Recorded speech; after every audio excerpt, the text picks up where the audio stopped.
What's up, guys? Today we're gonna dig and unfold some sad truths to Lil' Kim's life, so let's get started. Lil' Kim was born in Brooklyn and New York as Kimberly Denise Jones. She started her career by breaking into the music scene in the 90s under the umbrella of Junior Mafia.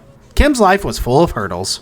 At the age of 8, Kim's parents parted ways, which turned her life a lot. After this, Kim's father remarried, which took her father away from her. Kim's life became increasingly unstable. At first, she and older brother Christopher stayed with their mother, who relied on the kindness of friends for shelter, including the time spent in New Rochelle. But when options ran out, Ruby Mae Jones granted custody of her children to her husband. Kim's mother said, "I was basically living out of the trunk of my car." He was given custody of her, which made things worse. Kim's childhood friend Tasha Smith told Vibe magazine, "Things that were maybe unacceptable, the stepmother would bring into her dad's attention." It was also noted about Kim and her father that she had a real violent relationship with her father. She once stabbed him with a pair of scissors.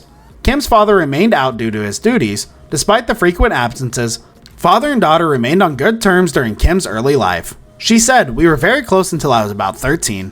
At this time, Kim committed an egregious offense in her father's eyes. She liked the boy and agreed to be his girlfriend. Although the circumstances seemed innocent enough by Kim's account, the boy was 15, a schoolmate. Lindenwood Jones was outraged. Kim says he called her with the worst words and also said that she was just like her mother. The words had devastating effect. If he hadn't said what he said to me," speculates Kim, allowing the idea to play in my head for a moment, "I probably would have stayed pure until I was 21. From the very beginning, Kim was criticized for her hair, looks as well as clothing. So she left her home, or instead house, at the age of 14. Her relationships were also hurtful for her, as she said that, "All my life, men have told me I wasn't pretty enough, even the men I was dating." Afterwards, she impressed the Notorious Big with her freestyle skills. When Biggie Smalls got signed to the Bad Boy Records, Lil' Kim was brought on board to record with his Junior Mafia group. This let Kim gain fame and money so she could transform herself into what she wanted to be. She said that all men cheated on her with women who were European looking, so as a result she started by simply wearing blue contacts and rocking blonde hair. At the age of 17, her debut album The Hardcore came out. Wasn't that too early for her? She explained to XXL as, "I never had any idea that my first album would do as good as it did. I had no idea what went on in the business side. I was just a little kid just trying to enjoy my teenage life." Since she made all these albums at teenage, so makers tried to look more mature, and she received all types of reactions for being over-sexualized.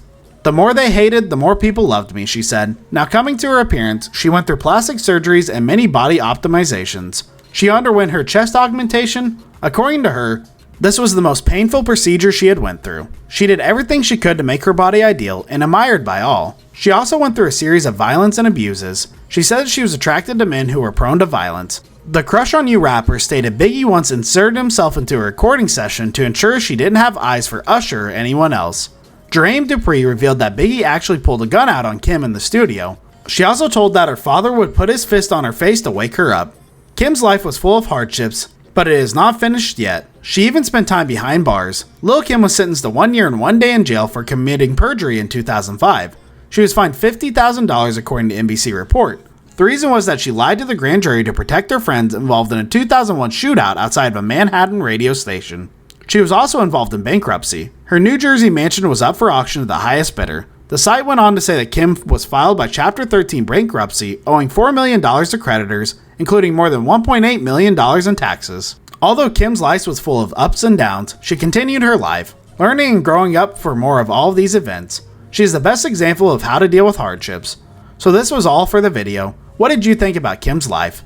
Tell us in the comments section below. If you liked the video, hit the like button and hit the subscribe button for more stuff like this. See you in the next video, and until then, stay tuned.